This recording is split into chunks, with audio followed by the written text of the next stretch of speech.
Dear friends, இன்னைக்கு நம்ம சிம்பிளான மஷ்ரூம் பிரியாணி செய்யலாம். இது வந்து ரொம்ப ஈஸியாக குயிக்காக செஞ்சிடலாம், டேஸ்டாகவும் இருக்கும். ஃபர்ஸ்ட் இதுக்கு வந்து நான் பாஸ்மதி ரைஸ் எடுத்திருக்கேன். ஒரு 1.5 கப் அளவுக்கு எடுத்துட்டு ஊற வச்சிருக்கேன். இது வந்து நம்ம சமைக்க ஆரம்பிக்கும் போது ஊற வச்சா போதும், ரொம்ப நேரம் ஊற தேவையில்லை. அது கூட ஒரே ஒரு பிஞ்ச் வந்து ஃபுட் கலர் ஆட் பண்ணுறேன். ஸோ வந்து ரைஸ் வந்து நமக்கு நல்ல கலராக இருக்கும். ஒரு பேனில் ஒரு 2 டீஸ்பூன் அளவுக்கு கீ எடுத்துக்கலாம். அது கூட ஒரு 3 to 4 டீஸ்பூன் அளவுக்கு குக்கிங் ஆயிலும் ஆட் பண்ணிக்கலாம். இப்போ நான் அதில் கொஞ்சமாக சோம்பு போடுறேன்.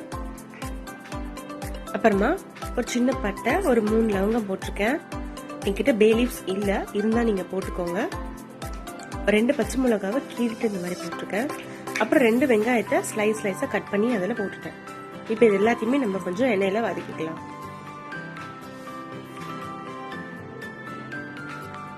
வெங்காயம் வதங்கினதும் அதில் நான் கொஞ்சமாக கொத்தமல்லியும் புதினாவும் போட்டு மிக்ஸ் பண்ணி விட்டுறேன்.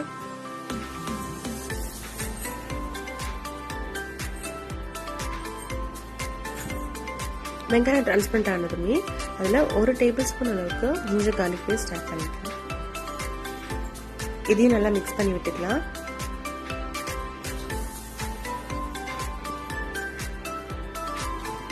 வெங்காயம் கொஞ்சம் டிரான்ஸ்பரண்ட் ஆனதும் நான் அதில் கொஞ்சமாக கல்லுப்பு போட்டுக்கிறேன். இப்போ 2 டீஸ்பூன் அளவுக்கு சில்லி பவுடர் ஆட் பண்ணுறேன். ஒரு 1/2 டீஸ்பூன் அளவுக்கு டர்மரிக். இந்த மிளகாத்தூள் வந்து கொஞ்சம் காரம் அதிகமாக இருக்கும், அதனால் நான் கம்மியாக சேர்த்துருக்கேன். நீங்கள் உங்கள் டேஸ்ட்டுக்கு ஏற்ற மாதிரி மிளகாத்தூள் போட்டுக்கோங்க. இந்த மசாலா எண்ணெயில் நல்லா வதங்கினதும் 2 தக்காளியை நான் அதில் ஆட் பண்ணிக்கிறேன். இப்போ சின்னதாகவே கட் பண்ணி வச்சுருக்கேன், ஏன்னா நமக்கு தக்காளி நல்லா இதில் வதங்கணும். இப்போ மஷ்ரூம்ஸை வந்து இந்த மாதிரி ஸ்லைஸாக கட் பண்ணி அதில் நான் எல்லாத்தையுமே போட்டுக்கிறேன். இன்னைக்கு ஒரு 250 கிராம்ஸ் அளவுக்கு மஷ்ரூம்ஸ் எடுத்திருக்கேன்.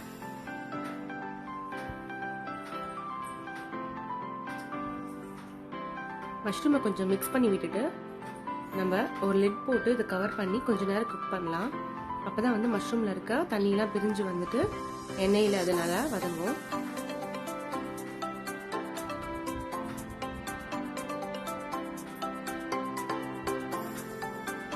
ஒரு 3 to 4 மினிட்ஸ் வதங்கினதும் இந்த மாதிரி ஆகிடுங்க. நம்ம தண்ணி ஆட் பண்ணிக்கலாம். நான் இன்னைக்கு தண்ணி வந்து 1:1.5 ரேஷியோ எடுத்திருக்கேன். அதாவது 1 டம்ளர் வந்து ரைஸ்க்கு 1.5 டம்ளர் தண்ணி ஊற்றிருக்கேன். நீங்கள் குக்கரில் வச்சு விசில் போடுறதா இருந்தால் 1.25 எடுத்தால் போதும்.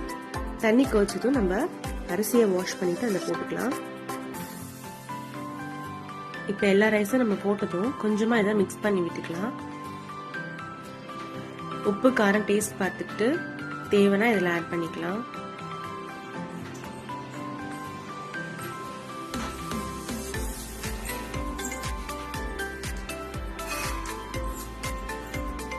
இந்த மாதிரி மிக்ஸ் பண்ணி விட்டுட்டு ஒரு லிட் போட்டு இதை மூடிடலாம். இது ஒரு 20 to 30 மினிட்ஸ் வரைக்கும் இது குக் ஆச்சுன்னா இந்த மாதிரி ரைஸ் நல்லா நமக்கு வெந்துடும்.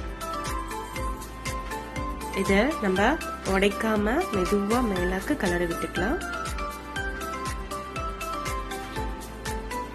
சூப்பரா வந்திருக்கு, செம்ம வாசனையாவும் இருக்கும். இது கடைசியா இதுல கொஞ்சமா வந்து கொத்தமல்லி மட்டும் தூவிக்கலாம்.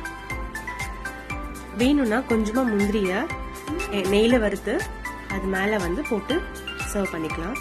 என்னோட வீடியோ பிடிச்சிருந்துச்சுன்னா லைக் பண்ணுங்க, ஷேர் பண்ணுங்க, சன்ஷைன் சேனலை சப்ஸ்கிரைப் பண்ணுங்க. தேங்க்யூ.